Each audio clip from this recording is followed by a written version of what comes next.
My gunsteling ding van Afrikaans is dat ek myself so maklik en vrylik kan uitdruk in my taal.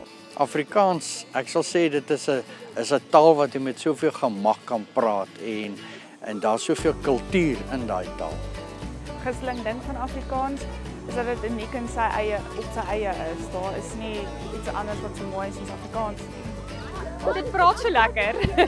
Afrikaans is 'n wonderlike taal waarin jy jouself kan uitdruk.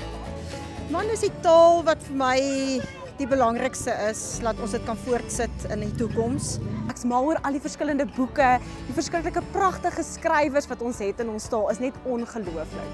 Afrikaans is vir my baie uniek in die sin dat daar's min tale wat ek dink jy jouself so kan uitdruk soos in Afrikaans. Afrikaans is vir my baie pittige taal. Dit is meer as net 'n taal, dit is vir my 'n leefwyse. Afrikaans is my lewe. Ek is 'n Afrikaanse meisie.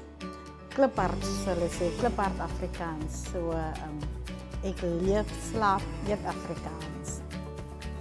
Afrikaans is 100 jaar oud. 'n eeu van stories, liedjies en lag. Afrikaans het groot geword in die klanke van kombuise, op skoolbanke, in liefdesbriewe en gebede. Dis die stem van ouma se stories, van kinderliedjies en onthou.